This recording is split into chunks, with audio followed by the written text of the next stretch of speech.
محمد وعلى آل سيدنا ومولانا محمد مبارک وسلم وصلی علیہ الصلاۃ والسلام علیک یا سیدی یا رسول اللہ. بآواز بلند پڑھیے الصلاۃ والسلام علیک یا سیدی یا حبیب اللہ. الصلاۃ والسلام علیک یا سیدی یا رحمت للعالمین وعلی آلک واصحابک یا سیدی یا جد الحسن والحسین. بندہ پروردگارم امت احمد نبی دوست دار چہار یارم تابع اولاد علی مذہب حنفی ادارم ملت حضرت خلیل خاک پائے غوث اعظم زیر سایہ حوالی. اور منشا یہی ہے سلسلہ کی لوکال کی. یا رسول اللہ ہوتی رہے ثنا تیرے حسن و جمال کی. برادران زیت شام، اللہ جل مجدہ الکریم کی پاکیزہ بارگاہ عالی میں ہم اور ثنا کے بے شمار نذرانے اور درود لامحدود اللہ کے محبوب دانائے غیوب منزہ عن کل العیوب سرکار کائنات فخر موجودات احمد مجتبیٰ جناب سیدنا محمد مصطفیٰ علیہ الصلاۃ والسلام.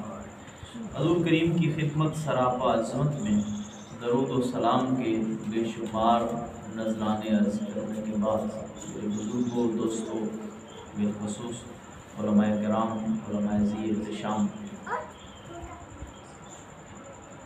میں نے آج کی اس مختصر سی نشست میں معروف آیت کریمہ مبارکہ مقدسہ مطہرہ تلاوت کرنے کا شرف حاصل کیا ہے. مجھ سے قبل جناب حضرت علامہ مولانا محمد رمضان صاحب مدث اللہ العالی انتہائی اختصار کے ساتھ عظمت طلباء کی اور دین اسلام کے جو مسافر ہیں ان کی خدمت کے حوالے سے کچھ گزارشات آپ کی خدمت میں کر رہے تھے. میں نے آج ایک مخصوص حدیث پاک آپ کی گوش گزار کرتی ہوں اس خیال کے ساتھ کہ یہ میرے پاس ایک امانت ہے بحیثیت دین کا نوکر چاکر ہونے کے. یہ امانت آپ کی خدمت میں پہنچانی ہے. اللہ میری زبان پہ حق جاری فرمائے. اپنے احباب تشریف لائے ہو، اللہ سب کی تشریف آوری خیر کا باعث بنائے، قبول و منظور فرمائے. اور ہم سب کے لیے یہ لمحات کل قیامت کے دن اور میدان محشر میں ذریعہ نجات، ذریعہ بخشش اور ذریعہ مغفرت بنائے. برادران اسلام، دین کی جتنی بھی باڈی ہے اس کی جو مرکزی جسے ہم نیوکلس کہتے ہیں وہ ہے آقا کی ذات کی محبت. بے شک سبحان اللہ. اور یہ وہ جملہ ہے جو ہم ہر جگہ پہ سنتے رہتے ہیں. اہل سنت کے سٹیجوں سے یہ خوبصورت جملہ سننے کو ملتا ہے کہ جب تک میرے کریم رسول علیہ الصلاۃ والتسلیم کی محبت سینوں میں نہیں ہے، وہ سینے باقی تو سب کچھ ہو سکتے ہیں لیکن دین کی آماجگاہ نہیں ہو سکتے. دین کے لیے جو بنیادی چیز ہے وہ محبوب آقا علیہ الصلاۃ والتسلیم کی محبت ہے، آقا کی ذات سے تعلق ہے، آقا کی ذات سے عشق اور عقیدت والا تعلق ہے. اور پھر محبت کا جو خوبصورت سلسلہ ہے اس کی شرائط میں دیکھا جائے، محبت میں سب سے بلند شرط یہ ہے کہ جیسا محبوب فرمائے اسی کے بندے کو تابع ہو جانا چاہیے. جو محب ہوتا ہے وہ محبوب کے تابع ہوتا ہے، مطیع ہوتا ہے، فرما بردار ہوتا ہے. اور اگر اس کی زندگی کے اندر اپنے محبوب کی اتباع نہیں ہے، غلامی نہیں ہے، تو یوں سمجھ لیجیے اس کے پاس ایک ایسا دعویٰ ہے جس کی اس کے پاس دلیل نہیں. दावे की दलील यही है कि अगर हम मुस्तफ़ा से मोहब्बत करते हैं तो फिर आका के फरमुदात को भी अपने सीने के अंदर जागज़ी करना ये हमारी अव्वली जिम्मेदारी है। अफसोस ये है कि हम नारे तो लगाते हैं कि गुलामी रसूल में मौत भी कबूल है, ये बहुत बवांगे तोहल मिंबरों पे, जुलूसों के अंदर, बाज़ारों में, हर जगह पे अल्हम्दुलिल्लाह ये हमारा नारा है, गुलामी रसूल में मौत भी कबूल है। लेकिन अफसोस अगर गुलामी रसूल में नमाज की भीख मांगी जाए कि आओ हम गुलामी मुस्तफ़ा हैं और हजूर की आंखों को ठंडक पहुंचानी है, तो फिर 5 वक्त अल्लाह के दरबार में भी हाजिर होना पड़ेगा। तो इस बारे में फिर हम खामोश हो जाते हैं। अफसोस ये एक हमारा ऐसा दावा है जिसकी हमारे पास दलील नहीं है।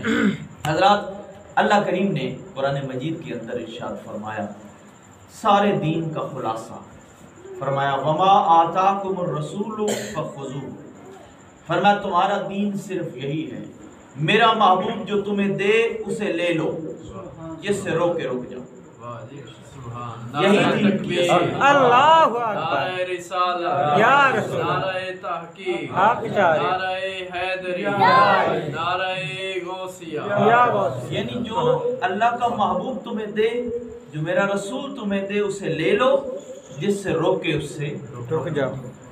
मेरे हजूर ने इरशाद फरमाया कि जब मुआशरे के अंदर 12 चीजें जन्म ले लेंगी, बड़ी तवज्जो करें, 12 चीजें जब मुआशरे के अंदर पैदा हो जाएंगी तो फिर इंतजार करो, तुम्हारे ऊपर तूफान आएंगे, तुम्हारे ऊपर सुर्ख आंधियां आएंगी, जलजले आएंगे, फिर तुम्हारे ऊपर पत्थरों की बारिश होगी।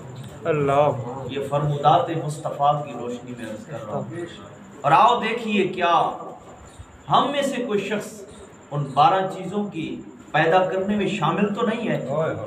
क्या हम बजाते खुद शामिल हैं? क्या हम उनके सहूलतकार बन चुके हैं? आओ वो कौन से मेरे मुस्तफ़ा के फरमुदात हैं, दिलों के अंदर जगह दीजिएगा और सिर्फ एक तकरीर समझ के इसको इधर से सुन के दूसरी तरफ से गुजार नहीं देना। ये एक बंदा हकीर और तकसीर का एक पैगाम है, आपकी मोहब्बतों के नाम है। हजूर ने फरमाया जब ये 12 चीज़ें क्रिएट हो जाएंगी तो फिर सुर्ख आंधियों का इंतज़ार करो। पहली चीज़ नंबर 1 फरमाया, जब माल गनीमत और बैतुल माल को अपनी दौलत करार दिया जाए, गनीमत का माल हो या बैतुल माल का माल, जब उसको अपनी दौलत करार दिया जाने लगे, यानी जो मसनद इक़्तिदार पे बैठे हैं, जो उनके पास बैतुल माल की जिम्मेदारी है, जो उनके पास माल आता है, ज़कात की मद में आता है या किसी मद में आता है, उसको वो अपनी दौलत करार देने लगे और अपनी मर्जी से खर्च करने लगे। यानी उमरा और साहिब मनसब अगर उसको अपनी जागीर समझकर खर्च करना शुरू कर दें तो महबूब आका ने फरमाया फिर सुन लो, फिर सुर्ख आंधियों का इंतजार करो। अल्लाह, आज कैफियत क्या है? हमारे पास से जाने वाला माल जो बैतुल माल में रखा जाता है उसको किस मद में खर्च किया जाता है ये सब लोग जानते हैं। ये साहिबान इक़्तिदार जो मसनद की कुर्सियों पे बैठे हैं वो इसको किस मद में खर्च कर रहे हैं, हर बंदा इस चीज से बखूबी वाकिफ है। फरमाया जब किसी के पास अमानत रखी जाने लगे और उस अमानत को माले गनीमत समझकर बजाते खुद खर्च करना शुरू कर दे। हजरात, मेरे पास एक ऐसी रिपोर्ट है एक ऐसे शख्स की जो एक बहुत बड़ा इंसान है, उसकी बहन ने उसके पास 50,000 रुपया बतौर अमानत रखा। मैं नाम नहीं लेता हूँ, 50,000 बतौर अमानत रखा और जब 1 महीने के बाद उसने कहा मेरा 50,000, जवाब मिला केड़ा 50,000। अल्लाह, उसने गवाह इसलिए नहीं बनाए थे कि क्या भाई के साथ भी मैं कुछ दूसरा गवाह लाऊंगी? बहन होकर उसने कहा कि मैं तो तेरे माल के अंदर भी हिस्सादार हूं, मैं तो तेरी जायदाद के अंदर भी हिस्सादार हूं, तेरी जमीन के अंदर जायदाद में जागीर में हिस्सादार हूं और मैं तुम्हें 50,000 बतौर अमानत दे रही हूँ। और हमारे मुआशरे के अंदर बड़ा खूबसूरत जुमला बोला जाता है कि अमानत तो काम ही ना खाते। इतना खूबसूरत जुमला बोला जाता है कि अमानत तो कभी भी नहीं खाते, लेकिन हमारा इंसान इतना गिर चुका है अपनी अखलाकियात के जुमले से, इस हद तक नीचे गिर गया है। नाम बहुत बड़ा है, कौम बहुत बड़ी है, कबीला बहुत बड़ा है, लेकिन बहन ने आकर अगर 50,000 रखा है तो हमारे ईमान की कीमत बस यही 50,000 हो गया। हमारा ईमान इतना कमजोर हो गया, हमारा ईमान इतना जो है ना, इतना खाली ज़हन और इस हद तक कमजोर हो चुका है कि उसको हम 50,000 के बदले में बेच रहे हैं। 50,000 मैंने बहुत बड़ी कीमत बता दी है। यहाँ तो एक गज के बदले में ईमान बेचा जाता है, यहाँ तो एक पाव चीनी के बदले में ईमान बिक जाता है, यहाँ तो कंडे के नीचे वट्टे लगाकर ईमान को बेच दिया जाता है। हमारे नजदीक हर शय कीमती है, अगर कीमती नहीं है तो ईमान की मता कीमती नहीं। मेरे आका का कलमा पढ़ने वालों, अल्लाह की इज्जत की कसम, ईमान की बात तो बहुत बुलंद है। हजरत शेख अबू बकर शिबली रहमा आप फरमाया करते थे, मेरी जुबान से जब एक लम्हे में लफ्ज़ अल्लाह निकला, लफ्ज़ अल्लाह मैंने निकाला, एक लम्हे के अंदर ये लफ्ज़ सरजद हो जाता है, जुबान मुक़द्दस से निकलता है। आप भी बुलंद आवाज़ से पढ़े ना, अल्लाह अल्लाह, एक सेकंड भी नहीं लगा। हजरत अबू बकर शिबली अलैहिर्रहमा आप फरमाते हैं, जिस लम्हे जितने वक्त के अंदर वो लफ्ज़ अल्लाह मेरी जुबान से निकला है, फरमाया इसके बदले में कोई मुझे दुनिया दे दे, माल दे दे, बल्कि जमीन से लेकर आसमान तक कोई दौलत से भर कर मुझे दे दे और मुझे कहे कि हर शय ले लो, वो लम्हा मुझे दे दो, जिस लम्हे में तुम्हारी जुबान से अल्लाह निकला, फरमाते हैं मैं हर शय ठुकरा दूंगा, क्योंकि मुझे पता है हर शय का वजन कम है, अल्लाह के नाम का वजन बहुत है। बिरादरान अज़ीज़ तशम, देखिए हमारे नजदीक ईमान की कीमत क्या है। मेरे आका ने फरमाया कि जब अमानत को माले गनीमत समझकर खर्च किया जाने लगे तो फिर समझ लो कि आंधियां आने वाली हैं।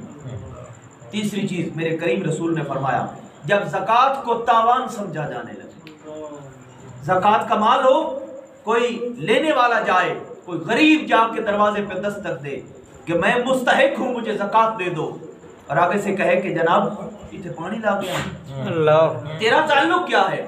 तूने यहाँ पे आके मेरी खेती के अंदर हिस्सा डाला था, खाद में हिस्सा है तेरा, पानी लगाने में, जब रात को उठकर मैं पानी लगाता था तू मेरे साथ शरीक था। ये वो जुमले हैं जो मेरे अपने कानों पे पड़ते हैं।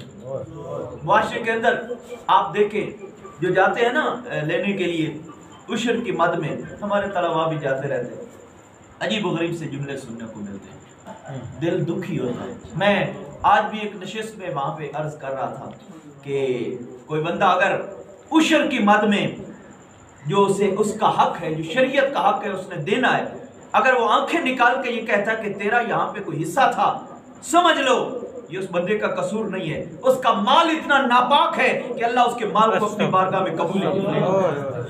रब को क्या जरूरत है उस बारगाह कुद्दूसिया के अंदर, उसे क्या जरूरत है? वो तो ऐसी कौम भी पैदा फरमा सकता है कि जो दीन की बुनियादों को अपना खून अता करेगी। इसलिए कोई अगर ये कहे ना कि यहाँ क्या लेने आ गए हो, उसको छोड़ दो, क्या जरूरत है उसकी। हजरत जी वकार फरमाए, जिस दिन ज़कात को तावान समझा जाने लगे, लोग समझें कि ये ज़कात ये तावान है, लोग ऐसे लेने के लिए आ जाते हैं। मेरे करीम रसूल अलैहि सलाम का दिया हुआ दीन मुक़द्दस जनाब सैयदना सिद्दीक़ अकबर रज़ी अल्लाह तआला अन्हु ने कितने हसीन तरीके से समझा था। आपने फरमाया था, जो बंदा नमाज पढ़ता हो और ज़कात की मद में अगर एक बकरी की रस्सी भी देता था, अगर वो एक बकरी की रस्सी जो देता था नहीं देगा, फरमाया मैं उसके साथ जंग करूंगा। अल्लाह, ये मबादियात दीन है, ये इस्लाम की बुनियादी चीजें हैं। नमाज है, रोजा है, हज है, ज़कात है, और जो बंदा ज़कात का इनकार करता है वो तो दायरा इस्लाम से भी खारिज है। और आप समझते हैं, मेरे अहबाब यहाँ पे तलबा तशरीफ फरमाए, कुछ ऐसे लोग हैं जिन्होंने बाकायदा गिरोह बना के हिकमत अमली के तहत ज़कात का इनकार कर। नईम शाह साहब बैठे हो, बाकायदा ज़कात का इनकार हो रहा है, नहीं जी हम नहीं मानते, कलमा पढ़ा है, ज़कात नहीं मानते, किसी और मत में दे देते हैं। वजह क्या है? हजूर ने पहले बता दिया। अल्लाह, जब ज़कात को तावान समझा जाने लगे फिर सुन लो, फिर आंधियों का इंतजार करो, फिर आसमान से बरसने वाली पत्थरों की बारिश का इंतजार करो, फिर जो है ना लर्जा देने वाली और दिलों को कपकपा देने वाली तूफान आने वाले और ऐसी आंधियों का इंतजार करो। अगर तुमने ये काम करना है برادران ذی احتشام، اگلی بات میرے کریم رسول علیہ السلام نے فرمایا، اپنی بات بھی ساتھ بتاتا جاؤ کہ علم کی تحصیل لوگ دین کے لیے نہیں کریں گے بلکہ دنیا کمانے کے لیے۔ کوئی مدرسے میں جاتا ہے، کوئی پوچھے کس لیے گئے، جناب بڑا سارا مولوی بن سکتے، بڑا کما سکتے، اللہ یہ اس کے زمرے میں آتا ہے۔ میرے حضرت سید ضیاء الامت جسٹس پیر محمد کرم شاہ الازہری رحمۃ اللہ علیہ، جب کوئی طالب علم آتا نا تو آپ فرماتے یاد رکھ بیٹا، اگر تو اس لیے آیا ہے کہ بڑا عالم بن کے دنیا کمائے گا، یہی بستر اٹھا واپس چلا، یہاں سے واپس چلا جا، کیونکہ میرے پاس ایسا علم نہیں ہے کہ جس کو دنیا کمانے کے لیے رکھا جائے۔ اگر آیا ہے صرف ایک مدعا ہے اور ایک ہی ہماری غرض ہے، ایک ہی ہمارا مطلب ہے، کیا ہے؟ اللہ بھی راضی ہو جائے، محمد رسول اللہ بھی راضی ہو سبحان جائے۔ اللہ سبحان اللہ۔ اگر یہ مقصد لے کے آیا ہے پھر فرماتے مرحبا، خوش آمدید، پھر اسے اپنے درس میں بھی جگہ ہوتی۔ اور اگر کوئی دنیا کمانے کی غرض سے آتا اور اس لیے آتا کہ بڑا آدمی بنوں گا، مال کماؤں گا، فرماتے ابھی سے بستر اٹھاؤ اور واپس چلے جاؤ۔ دین کس لیے سیکھنا چاہیے؟ اللہ راضی ہو جائے، اللہ کا محبوب راضی ہو جائے۔ اور یہ دنیا ہے کیا؟ یہ تو اللہ والوں کے پیچھے چلنے والی لونڈی ہے۔ اگر کوئی رب کا بندہ بنتا ہے نا، میرے حضرت قبلہ عالم غریب نواز کے والد گرامی حضرت خواجہ حافظ گل محمد علیہ رحمہ، آپ کے پاس ایک بندہ آیا، اس نے کہا جناب 1 ایکڑ زمین میں لنگر کے نام وقف کر دو۔ 1 ایکڑ زمین کتنی زمین ہے؟ بعض جگہوں پہ تو جو ہے نا اس کی قیمت کروڑوں میں ہوتی ہے۔ اس نے کہا جہاں سے مرضی ہو آپ جو ہے نا نشان لگا دیں، 1 ایکڑ زمین میں اپنا آستانہ بنا۔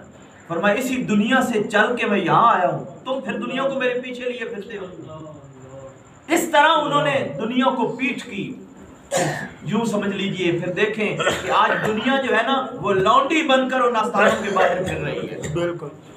اس لیے فرمایا جب دین کی تحصیل، علم کی تحصیل دین کے لیے نہیں بلکہ دنیا طلبی کے لیے ہو جائے، میں یہاں بیٹھ کر مذمت کرتا ہوں، ان لوگوں کی بھی مذمت کرتا ہوں جو ذکر مصطفیٰ سننا ہو تو پہلے 20,000 رکھو تب ذکر مصطفیٰ سنائیں۔ میں مذمت کرتا ہوں ایسے لوگوں کی جو یہ کہتے ہیں کہ میری فیس 50,000 ہے، اگر پورا نہیں کر سکتے، میرے اگر جو ہے نا اکاؤنٹ میں نہیں ڈال سکتے، میرے پاس جو ہے نا ٹائم ہی نہیں ہے۔ ذکر حسین سننے کے لیے تمہیں 10 دن کا 10 لاکھ دینا پڑتا ہے۔ کیا اس لیے کیا جو ہے نا امام علی مقام کربلا میں اسی غرض سے گئے تھے؟ کیا دین کو بچانے کے لیے انہوں نے دنیا کو طلب کیا تھا؟ قطعاً ایسا نہیں ہے۔ جو بندہ ایسا کرتا ہے، ہم کل بھی اس کی مذمت کرتے تھے، ہم آج بھی اس کی مذمت کرتے ہیں۔ صحابہ کرام، میرے حضور علیہ السلام نے خطبہ حجت الوداع ارشاد فرمایا، اور کریم آقا علیہ الصلوۃ والتسلیم نے جب خطبہ دے لیا نا تو فرمایا جس نے جو سنا ہے، جہاں جہاں تک تمہاری آواز پہنچ سکتی ہے جاؤ لوگوں کو جا کے بتا دو۔ قربان جاؤں صحابہ کرام کی زوات ہے مقدسہ کے اوپر، جس کی سواری کا رخ جہاں تھا سواری کو ہانک دیا، نہیں دیکھا کہ گھر میں کیا ہے، نہیں دیکھا کہ پیچھے کیفیت کیا ہے، جہاں سواری کا رخ تھا اسی جانب پھیر دیا۔ آج جا کے دیکھیں چائنا کے اندر بھی محمد کے صحابہ کے مزارات ہیں۔ سبحان اللہ سبحان اللہ۔ چائنا تک سفر کیا، پاکستان کے اندر بھی ہیں، انڈیا کے اندر بھی ہیں، مختلف دنیا کے ممالک کے اندر میرے نبی کے صحابہ کرام کے مزارات کیوں ہیں؟ کیا اس لیے وہ جو ہے نا دنیا کمانے کی غرض سے؟ نہیں، ان کے پیش نظر یہ تھا، انہوں نے جو ہے نا ریگستانوں میں گھوڑے دوڑائے، انہوں نے سمندروں کے اندر بھی اگر گھوڑے ڈالنے کا حکم ملا تو انہوں نے گھوڑوں کو ڈال دیا۔ اور مجھے یاد آتی ہے وہ بات غزوہ بدر کے موقع پہ جب میرے کریم آقا علیہ السلام نے سب کو اکٹھا کیا اور حضور نے فرمایا بتاؤ، سنا ہے کہ ہم سے 3 گنا یا 4 گنا فوج ہے، وہ ہمارے ساتھ مقابلہ کرنے والی، تمہارا کیا خیال ہے؟ حضرت مقداد کھڑے ہوئے عرض کرنے لگے سونا کھول کے بتائیں نا آپ کیا حکم فرمانا چاہتے ہیں۔ سبحان اللہ۔ کیا ہم وہ قوم ہیں جو کہیں گے کہ موسیٰ اور آپ خود جاؤ اور اب جو تیرا رب ہے تم مل کر دشمنوں سے لڑو؟ فرمایا نہیں، ہم موسیٰ کی قوم نہیں ہیں، ہم محمد کے صحابہ کرام۔ سبحان اللہ۔ اور پھر میرے آقا کا کلمہ پڑھنے انہوں نے کہا آپ تو اس دھرتی کے اوپر جو ہے نا پھیلنے والی جنگ کی بات کرتے ہیں۔ فرمایا میرے سونا اگر آپ حکم فرمائیں ہم گھوڑوں کو سمندر کے اندر بھی ڈالنے کے لیے تیار ہیں۔ سبحان اللہ۔ برادران ذی احتشام، یہ علم کے پھیلانے کا جذبہ تھا، آج وہ جذبہ ختم ہو گیا۔ آج اگر کوئی یہ بات کرتا ہے نا تو میں حقیقت آپ کو عرض کر رہا ہوں، اسے خود شک ہونے لگتا ہے کہ یہ سارے بندے کوڑے ہو گئے جو فیسیں لے لے کے کام کر رہے ہیں۔ ये सारे बंदे झूठे हो गए, तू ही अलग सच्चा बना बैठा है। लेकिन याद रखिए मेरे पीर ने मुझे ये पैगाम दिया है कि जब तुम्हें दुनिया कमाने का ख्याल आए, दीन का ये जो मैदान है इसको छोड़ देना, कोई दुकान बना लेना। इसलिए जो इस दिल के अंदर जिस बात ने चोट खाई है, मैंने अगली नस्लों तक भी ये पहुंचाना है कि अगर कारोबार करना हुआ दुकानें बना लेना। ये दीन कारोबार नहीं है, दीन तो दीन के फैलाने का जज्बा, ये तो एक ऐसी लज्जत है कि बंदा चाहता है कि मेरे जिस्म का आखिरी कतरा भी बह जाए, लेकिन तमन्ना ये है कि इस खून के आखिरी कतरे तक मुस्तफा की शरीयत का पैगाम आम करता जाए। इल्म की तासील का मकसद अल्लाह की रजा होना चाहिए, महबूब करीम की रजा होना चाहिए। तवज्जो है ना सबकी मेरी? सुभान अल्लाह। चौथी बात बड़ी अहम बात है, फरमाया जब मर्द औरत की इताअत शुरू कर दे और बेटा माँ की नाफरमानी शुरू कर दे। अल्लाह। आज क्या हो रहा है, कैफियत क्या है कि बीवियों के कहने पर माँ को भी घर से निकाल दिया जाता है, बाप को भी घर से निकाल दिया जाता है, और ये कह करके अम्मा अगर तू रहेगी मेरा घर बर्बाद होगा। लेकिन मैं ये कहता हूँ कि याद रखना, जो ये जुमला कहता है वो उसी वक्त अपना घर बर्बाद कर रहा है, क्योंकि जिसने माँ को निकाला है उसने रहमत को निकाला है, जिसने माँ को निकाला उसने नेमत को निकाला है, जिसने माँ को निकाला उसने अल्लाह की रहमत को धक्का दिया है। और याद रखो जो अल्लाह की रहमत को निकालता है न इस दुनिया में कामयाब होता है, न अगले जहान उसकी जो है ना कामयाबी हुई होती है। फरमाया जब मर्द औरत की इताअत शुरू करे और बेटा माँ की नाफरमानी करे और उससे सरकश हो जाए तो फिर आंधियों का इंतजार करो। समझो है ना सबकी मेरी जान? 5 चीजें, 4 चीजें मैंने आपकी खिदमत में रखी हैं। 5वीं चीज, आदमी दोस्त से करीब हो और माँ बाप से दूर होता है। मेरे नौजवानों, मेरे दोस्तों, मेरे अजीजों, आज जब दोस्तियां लगती हैं ना तो फिर दोस्ती की मद में बाप छूट जाता है। बाप अगर कहे बेटा ख्याल कर, जिससे तू दोस्ती लगा रहा है ये बंदा अच्छा नहीं है, तो बेटा ये कहता बाबा तू पुराने वेले का बंदा, तेन मुझे समझ का नहीं, जिसने तुझे पढ़ना लिखना सिखाया, जिसने तुझे उंगली पकड़ के चलना सिखाया, जब जो है ना टांगों में सलाहियत नहीं थी तो यही बाप तो था जो चलने की तुम्हें तदबीरें बता रहा था, जिसने अपने खून और पसीने को एक करके तुम्हें इतना बड़ा इंसान बनाया, आज उस बाप के बारे में ये कहता है। दोस्तों को बाप के ऊपर तरजीह दी जाए। याद रखो, चाहे वो हमारे जो है ना अरबी के अंदर एक खूबसूरत जुमला चला करता है कि अकबर मिन का सिन्नन अक्सर मिन का तजरबतन, जो उम्र में तो तुमसे बड़ा हो ना वो तजर्बा में भी तुमसे बड़ा होता है। जिन्होंने इस जिंदगी के धक्के खाए हों उन्हें पता होता है कि कैसे अपनी औलाद की तरबियत करनी है। इसलिए जब भी मुकाबले की बात आए बाप के साथ दोस्तों की, तो फिर बाप की बात को तरजीह देना, यही तुम्हारी इस दुनिया के लिए भी बेहतरी का बायस होगा, आखिरत के लिए भी बेहतरी का बायस होगा। हज़रत इसी वकार फिर छठी चीज फरमाया, मस्जिदों में आवाजें जोर से बुलंद होने लगी। लोग मस्जिदों में बैठे गपशप की गर्ज से लोग आवाजों को बुलंद करने लगे। और आज तो कैफियत ये है कि मैं वो हदीस पाक मुझे याद आती है, मेरे हुज़ूर ने फरमाया कि मैं एक ऐसा ज़माना देख रहा हूँ मेरे मिंबर पे बैठकर बंदर नाचेगा, मिंबर पे बैठकर बंदर नाचेंगे। और आज कैफियत है, आप देख रहे हैं मिंबरों पे खड़े होकर कैसे लौंडे आ गए और नबी अलैहिस्सलाम की शरीयत का कैसे मजाक उड़ाया जाता है। मैंने एक शख्स को सुना, ये दर्द दिल आपकी खिदमत में रख देता हूं। नौजवान लौंडा सा है और वो एक अपनी तोजी बयान करता है। तुम्हारे सामने जी 2 ऐसे राहबर हैं, रहनुमा हैं, 2 लीडर हैं, एक का नाम मोहम्मद है, दूसरे का नाम हुसैन है। तवज्जो है सबकी मेरी जानिब? कहता 2 तुम्हारे सामने लीडर हैं। एक लीडर वो है जो दिन के उजाले में लोगों को बुलाता है, लोग आते नहीं है, कहता दीन का कलमा पढ़ लो, मेरी जो है ना खत्म नबूवत के ऊपर ईमान ले आओ, अल्लाह को वादो मान ला शरीक मान लो, लोग आते नहीं। दूसरा लीडर वो है जो रात के अंधेरे में लोगों को कहता चले जाओ, लोग जाते नहीं है। फिर बताओ बड़ा लीडर कौन सा होगा? उस नादान शख्स को किसी ने बताया नहीं, उस बदबख्त इंसान को इतना भी एहसास नहीं है कि जिस हुसैन का मुस्तफा से मुकाबला कर रहा है वो हुसैन कलमा किसका पढ़ा करता है। सुभान अल्लाह। उस हुसैन को ये एहसास कहां से मिला? खुदा की इज्जत की कसम, अगर आज हम जनाब इमाम अली मकाम के धूल को भी सलाम मोहब्बत और अकीदत पेश करते हैं तो इसलिए कि ये मुस्तफा के नवासे हैं। क्या उतबा हजूर के खानदान में से नहीं थे? शैबा हजूर के खानदान में से नहीं थे? अबू जहल हजूर के खानदान में से नहीं? सब खानदान था, लेकिन جس نے نبی کی غلامی کا توق اپنے گلے کے اندر ڈالا، خدا کی عزت کی قسم نہ اس سے پہلے ان کی عزت کو کوئی پہنچ سکتا ہے، نہ قیامت تک ان کی عزت اور مقام کو کوئی پہنچ سکتا ہے۔ لونڈے آ گئے ممبروں کے اوپر کھڑے ہو کر دین کی انہوں نے اپنی من مرضی سے ترجمانی شروع کر دی ہے۔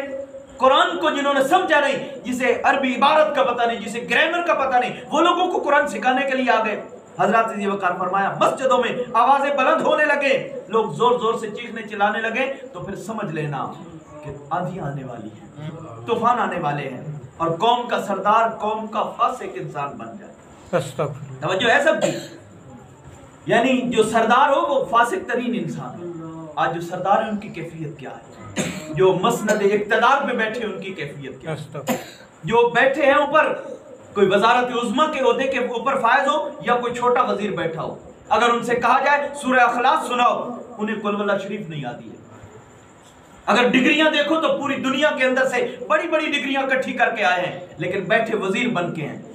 چند دن پہلے کی بات ہے، انہوں نے کہا سورہ اخلاص سناؤ، 3 بار بیچارہ اٹک گیا، اسے سورہ اخلاص نہیں آئی۔ یہ ہمارے بہت بڑے لوگ ہیں جنہیں ہم پارلیمنٹ میں بٹھاتے ہیں اپنے ووٹ دے کر، اور ایک ایسا بدبخت انسان جسے وزیر با تدبیر کہا جاتا ہے، اس نے کہا، جب کسی نے پوچھا نا کہ شادی کیوں نہیں کرتے، تو وہ بے حیا انسان کہتا ہے کہ جسے دودھ آسانی سے مل جائے اسے بھینس رکھنے کی کیا ضرورت ہے۔ ایسے خبیث انسان کو تو چوک اور چوراہے کے اندر لٹکا کر اسے پھانسی دینی چاہیے تھی، اور آج ہم کیا کر رہے ہیں؟ ہم اسے سلام پیش کریں، یہ ہمارا وزیر ہے۔ کوئی ایسا بدبخت انسان، میں برسر ممبر کہہ رہا ہوں، ہم ایسے لوگوں کے قطعاً نہ انہیں مانتے ہیں، نہ انہیں سلام کے پیش کرتے ہیں، نہ سلوٹ مارتے ہیں۔ ہمیں نہیں ہے ضرورت ایسے وزیروں کی، ہمیں وہی چاہیے جس کے علم کے اندر مصطفیٰ کا قرآن ہونا چاہیے، محمد کی حدیث پاک کا پیغام ہونا چاہیے۔ قرآن آتا نہیں، حدیث کا پتہ نہیں ہے، اور جو ہے نا مسند اقتدار پہ بیٹھ گئے۔ یہی اسی وجہ سے یہ آندھیاں کس لیے آ رہی ہیں؟ یہ مختلف قسم سے وارننگز مل رہی ہیں۔ آپ کشمیر میں دیکھیں، جو ہے نا اسلام آباد کے اندر دیکھیں، پیچھے جو زلزلے آئے تھے کیا کیفیت بنی تھی، اور زلزلوں کے اندر جتنی عمارتیں گری تھیں، اگر آپ اس کی تاریخ کو اٹھا کے دیکھیں نا تو پھر پتہ چلے کہ اصل وجہ کیا تھی۔ برادران عزیزِ شام، جب قوم کا فاسق ترین انسان کیا بن جائے، قوم کا سردار بن جائے، تو پھر آندھیوں کا انتظار کرنا۔ اگلی بات، جب انسان کی عزت اس کے شر سے بچنے کے لیے کی جائے، بڑا انسان ہو نا تو لوگ اس کی عزت کریں، گھٹنوں پہ ہاتھ رکھیں، پاؤں پہ آ کے میرے سردار، میرے سائیں، پیچھے ہٹے تو کہیں کہ جناب خیر تو ہے، اس کی عزت کیوں کر رہے ہو؟ جناب اگر عزت نہ کریے تو مال چھڑا لے سی، راتی ساڑی بیٹ کوئی نہ سی، راتی ساڑی گاں کوئی نہ سی، اس کے شر سے بچنے کے لیے اس کی عزت کی جانے لگے۔ آپ دیکھ رہے ہیں ہمارے قرب و جوار میں کیا ہوتا ہے، کیوں عزت کی جاتی ہے؟ سب کو پتا ہے وہ شراب پینے والے لوگ ہوتے ہیں، سب کو پتا ہوتا ہے ان کے کردار کی کیفیت کیا ہے، وہ بدکار لوگ ہیں، لیکن ان کے شر سے بچنے کے لیے ان کی عزت کی جاتی ہے۔ حضور نے فرمایا جب ایسا زمانہ آ جائے تو پھر سن لو، پھر آندھیوں کا انتظار کرنا، پھر طوفانوں کا انتظار کرنا، اور جب گانے والیاں عام ہو جائیں۔ آج بڑے بڑے پوسٹر شہروں کے اندر لگے ہوتے ہیں، اور اب تو ماشاءاللہ اسے مذہبی رنگ دیا جا رہا ہے۔ جشن کلندر سنتے پہ جناب، جشن کلندر ہوتا ہے، اور اس میں کس نے آ کے جو ہے نا اپنی حاضری لگوانی ہوتی ہے؟ بڑی بڑی اداکارہ نے، مذہبی، یوں سمجھ لیجئے کہ مذہبی مجرے ہو رہے ہوتے ہیں، اسے مذہب کا نام دے کر کہا جاتا ہے یہ جشن کلندر ہے۔ کیا بات ہے یار، کس طرف ہم چل پڑے ہیں؟ سنیو میرے دوستو، میرے عزیزو، بالخصوص جو حضرات میرے بچے نوجوان بیٹھے، آؤ ہم سمجھیں کہ اصل دین کی روح کیا ہے، اصل بنیاد کیا ہے، اصل میرے آقا کریم پیغام کیا لے کے آئے تھے، اور کس بات کو ہم نے معاشرے کے اندر اور اگلی نسل کے اندر ڈالنا ہے، ہم نے اس کو سمجھنا ہوگا۔ اعلانیہ شراب کا دور چلے، جب اعلانیہ شراب کا دور چلے، میں نے ایک شخص سے بات کی، ایک بڑے آدمی کے بارے میں، میں نے کہا کہ جناب وہ تو شرابی ہے۔ وہ آگے سے مجھے جواب دینے لگا، جناب اپنے بڑے بندے کام کرتے رہنے تو اسی چھوڑو۔ اور تھا کون؟ وہ تو بہت بڑا علیم والا ہے، چھوڑیں اس کو، وہ علیم والا ہے۔ یہ کہاں کی بات ہے؟ میں ایک فرمان پڑھ رہا تھا نا جو بلاغت کے اندر مولا علی پاک کا، کسی نے آپ کے سامنے تذکرہ کیا نا شراب کا، تو مولا علی پاک نے فرمایا شراب کا ایک قطرہ کوئی سمندر میں ڈالے، سمندر سے وہ دریا میں جائے، دریا سے آگے جو ہے نا نہروں کے اندر جائے، پھر نہروں سے آگے کسی کھیت کو وہ پانی سیراب کرے، اس کھیت کے اندر سے گھاس ہو گئی، اس گھاس کو کوئی گھوڑا کھائے، मौला अली पाक फरमाते हैं कि अली की ज़मीर और तबीयत ये इजाज़त नहीं देती कि उस घोड़े के ऊपर सवारी करें। अली वाले शराबी होते हैं नहीं, अली वाले कभी बेनमाजी नहीं होते हैं, अली वाले शराबी नहीं होते हैं। अली वालों का तुर्रा इम्तियाज ये है कि मौला कायनात अली मुर्तज़ा शेर खुदा ने फरमाया, अगर मुझसे पूछते हो मेरी पसंद क्या है, फरमाया अली की पसंद ये है सर्दियों की लंबी रातें हूँ, ठंडे पानी से वुजू करूँ और अल्लाह की बारगाह में सजदा रेज़ी के लिए आ जाऊँ। ये अली की पसंद है। गर्मियों के रोजे लंबे दिन हूँ और रोजा रखना पड़ जाए, फरमाया अगर अली वाले बनना है तो फिर सर्दियों में तहज्जुद पढ़ा करो, गर्मियों में लंबे लंबे रोजे रखा करो। सुभान अल्लाह। सिर्फ नाम की बात रह गई, अली वाला ऐसा नहीं होता, अली वालों के ऐसे फेल नहीं होते। बिरादरान ज़ियत शाम, 12वीं बात और आखिरी बात, उम्मत के पिछले लोग पहले लोगों पर लानत भेजेंगे, बाद में आने वाले पहले लोगों पर लानत भेजेंगे। ये 12वीं बात है और इसी पे मेरी बात खत्म है। बाद में आने वाले पहले लोगों पे लानत भेजे, क्या मतलब है? आ रहा है 1200 साल के बाद, आ रहा है 1400 साल के बाद और कहता है कि नबी अलैहिस्सलाम के सहाबा आपस में झगड़ते थे। अस्तगफिरुल्लाह। कोई बदबख्त उठ के कहता है कि मेरे मुस्तफा करीम अलैहिस्सलाम के सहाबा के ऊपर लानत भेजना जायज है। कोई खबीस इंसान उठ के ये कहता हो कि नबी के जो सहाबा थे वो तो आप जो है ना माज़अल्लाह कुछ दीन इस्लाम से भी फारिग हो गए थे, कुछ माज़अल्लाह मुर्तद हो गए थे। मैं पूछना चाहता हूँ, अगर तू किसी अपने पीर के पास रहे और 10 साल तेरा पीर तेरी तरबियत करे तो तेरे अंदर से पीर की खुशबू आती है, बेशक सुभान अल्लाह। तेरे चेहरे से अपने पीर का नूर नजर आता है, तेरी शख्सियत अपने पीर की शख्सियत में ढल जाती है। अगर 1400 साल के बाद आने वाला कोई सियाल शरीफ का ख्वाजा शम्सुल आरिफीन हो या शेखुल इस्लाम ख्वाजा कमरुद्दीन की सूरत में इस दुनिया को रहनुमा मिल जाए, अगर बाहु सुल्तान की सूरत में कोई रहबर मिले, अपने मुरीद की इस तरह इस्लाह करे, इस तरह तरबियत करे कि उसके अंदर से उसके पीर का रंग नजर आए। अगर पीर अपने मुरीद की इस तरह तरबियत कर सकता है तो मुझे बताओ इस धरती के अंदर क्या मुस्तफा के सहाबा जैसे कोई मुरीद है? क्या मोहम्मद जैसा कोई पीर है? खुदा की इज्जत की कसम, न मुस्तफा के सहाबा जैसे कोई मुरीद मिल सकते हैं, न मोहम्मद जैसा कोई पीर मिल सकता है। सुभान अल्लाह। अगर मेरे हुजूर ने इतनी तरबियत फरमाई है तो ये कहना पड़ेगा कि मेरे आका करीम अलैहिस्सलातु व तस्लीम की तालीमात का नूर जनाब सिद्दीक ने भी अपने सीने के अंदर इकट्ठा किया था। जनाब फारूक आजम के जो है ना वजूद मसूद के ऊपर मुस्तफा की तालीमात का असर था। यही वजह है, यही वजह है। जनाब सिद्दीक अकबर जब जंग के जो ना हिजरत के मौका पे हजूर के साथ थे ना तो मदीना पहुंचे। मदीने वालों ने देखा नहीं था, उम्र का तकरीबन हिसाब बराबर था, 2.5 साल का फर्क था। हजूर जाहिरी तौर पे 2.5 साल बड़े थे, जनाब सिद्दीक अकबर 2.5 साल छोटे थे। तो लोगों को ख्याल गुमान आने लगा पता नहीं इनमें से हजूर कौन से हैं और जनाब सिद्दीक अकबर कौन से हैं। और जनाब सैयदना सिद्दीक अकबर रज़ी अल्लाह तआला अन्हु ने जब इस कैफियत को भांपा ना तो आपने हजूर की बारगाह में अर्ज की कि हजूर आप यहाँ पे तशरीफ रखें। हालांकि मौसम भी ऐसा नहीं था, लेकिन जनाब सिद्दीक अकबर अपने चादर लेकर, अपना रुमाल लेकर ऊपर से छांव करके खड़े हो गए। मेरे आका ने ऊपर जो निगाह उठाई ना, हजूर ने फरमाया अबू बकर क्या कर रहे हो? सोना दिखा रहा हूँ, आका कौन है, गुलाम कौन? सुभान अल्लाह, अल्लाहु अकबर, या रसूल, या